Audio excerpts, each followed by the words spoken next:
Alright, what's going on, you guys? Nick here with Nick Strength and Power. I've got a couple of interesting stories for you guys today. The first story that I've got for you guys today, a recent guest posing from none other than Ramon Dino, just a few weeks now after the 2023 Mr. Olympia, where he took second place again to Chris Bumstead.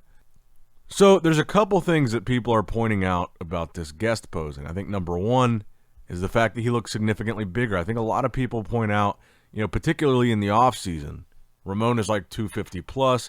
He's really big. He's really lean.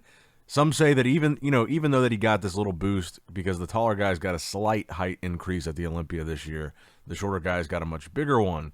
Even though he got this little boost in weight, some people feel like that classic weight cap for Ramon is still a little bit too restricting for his physique. Like he's a little bit too big for that weight cap, and that might throw him off a little bit.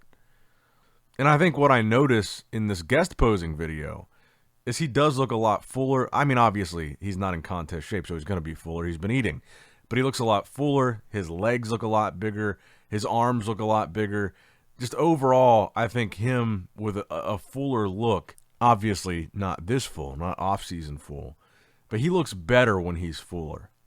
Now, the other thing that a lot of people notice and point out with Ramon, not just in this guest posing, but in general and at the Olympia, is his posing really is not the best, especially considering the fact that he's a classic physique guy, and some would argue that in classic physique posing is more important than the other divisions. When you've got guys like Terrence, Rough Diesel, guys like Logan Franklin, just these guys that put on a master class in posing and presentation of the physique, a lot of people notice that Ramon isn't a great poser, and I think the main reason why is he doesn't hold his poses very long. If you watch him go through this routine, when he hits like a front double bicep or a back double bicep or a single arm shot, he doesn't hold that shot in the final position for just more than a second. He barely holds it, and then he transitions into the next pose, and I think that's something he struggles with on the Olympia stage as well. And next to a guy like Chris Bumstead, I wouldn't even say that Chris is one of the most eloquent posers in classic physique, but he's like a true professional. He knows what he's doing. He knows how to hold and hit the poses. He knows how to present his physique in the most effective, impressive way on stage, and I feel like Ramon is pretty clearly still learning that aspect. And I think as you watch this posing video, I would pay attention to the front double bicep pose. I think he hits it 2 or 3 times in this video, once kind of kneeling and once standing up. I think it's a really strong pose for him. Ramon has really big arms. He's got a nice, really aesthetic V-taper. But when he hits that front double bicep and he's got both arms flexed at the top of that pose, it's literally less than a second that he holds it there. But I think in that pose, at the peak of that pose, is when he looks the best, but he just doesn't hold it. He just seems like he's really rushing through these poses, and it was kind of the same story on the Olympia stage. So I just point this out to say, a lot of people obviously now are wondering, is Ramon ever going to be able to beat Chris Bumstead? You saw Terrence pushing Chris for years, and Terrence was never able to actually beat Chris, and now Terrence seems to have slipped outside the conversation, at least for the time being. Is Ramon a guy that's legitimately a contender to beat Chris Bumstead, or is he just another guy that's going to be second place and then one day slip out of that conversation? Breon, the same thing happened to him. That second place spot kind of seems to keep rotating, and there's these just minor differences like this, the posing versus the professionalism of Chris. It's like these little details that I think really keep Chris on top. Now, next up in the news, today you had another pro show, the Japan Pro, a qualifier for next year's Olympia. Now, the winner of that show was Theo Laguerriere. In second place, you had Alfred Chiriac. In third place, you had Yan Liang. Fourth place, Roman Fritz. Fifth place, Vitor Boff. And in sixth place, Harold Moore.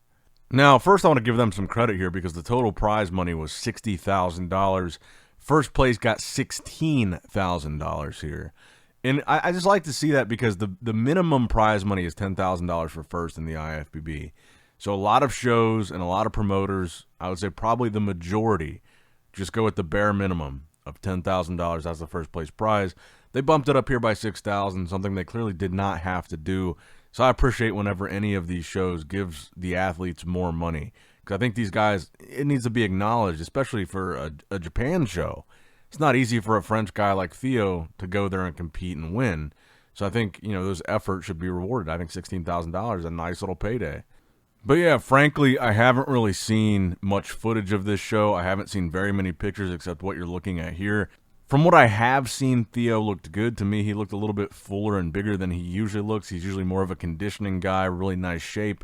And overall, I mean, a pretty decent lineup for a show in Japan that started, I believe it was like 3 or 4 a.m. Eastern time.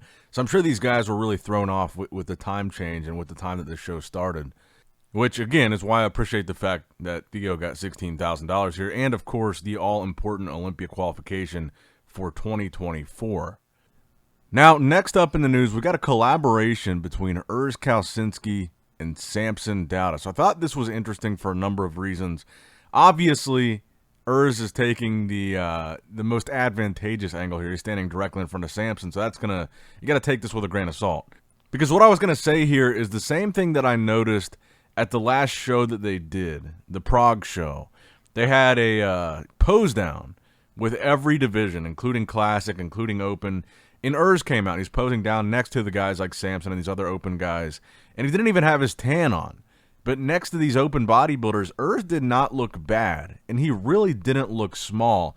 And I think that's the same thing that you see here with him posing with Samson, who, by the way, is one of the biggest, if not the biggest Open bodybuilder right now. And again, take it with a little bit of a grain of salt because Urs he's right in front of him, so that's going to make him look bigger. But he does not look small or bad next to Samson at all for a Classic guy compared to the biggest, arguably, Open bodybuilder competing right now. So I say that to say, when we talk about this idea of a Classic physique guy, whether it be Chris Bumstead, whether it be Urs, whether it be Ramon, when we talk about these crossovers into men's Open bodybuilding, I really feel like a Classic guy, specifically like Chris, could do a lot better in Open than I think people realize. I don't think these guys would look that small. I think they bring things that a lot of Open guys don't.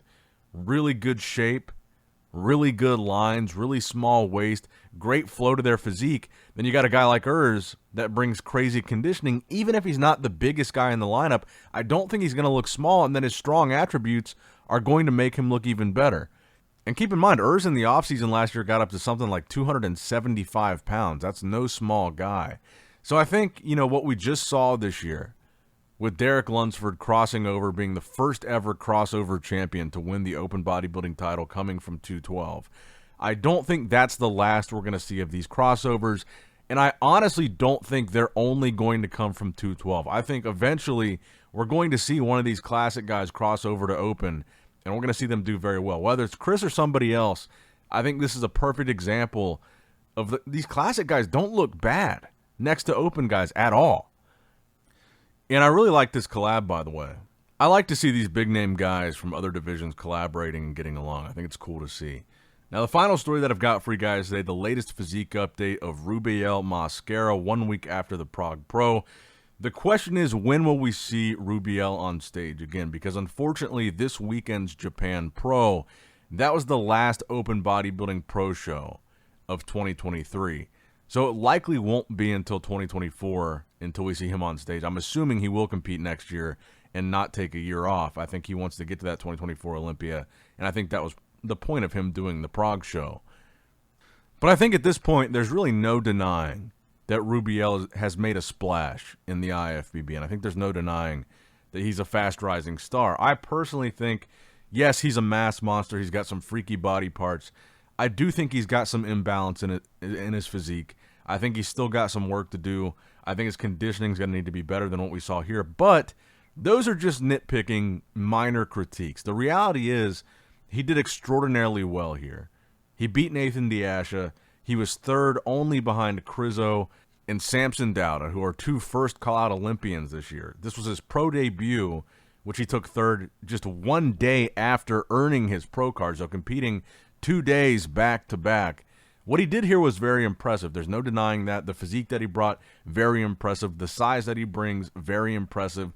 And he proved himself next to current IFBB Pro League pros that he does look that big in person. He does look that big next to these guys. And I think the name NeckZilla really does suit him. But let me know what you guys think in the comments down below. When is the next time you think we're going to see Rubiel on stage? Will it be the Arnold, Ohio, UK? Maybe a show later in the season next year? Let me know in the comments down below. Make sure you like the video, subscribe to the channel, click that bell notification icon, all that good stuff.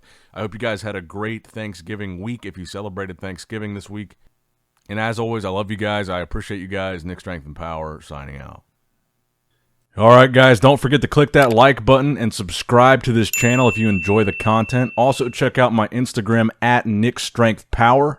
My Facebook page, which is simply Nick Strength and Power. My secondary YouTube channel, Nick Strength and Vlogs, for vlogs and bonus content that you will not see on this channel. And consider subscribing to my third YouTube channel, Nick Strength and Pokemon, which is all things Pokemon and trading card games, completely unrelated to this channel. So if you're into that, give that one a look. And all links to merchandise and social media will be in the description box below. If you guys want a Nick Strength and Power t-shirt, that will be in the Shopify link below. Have a great day.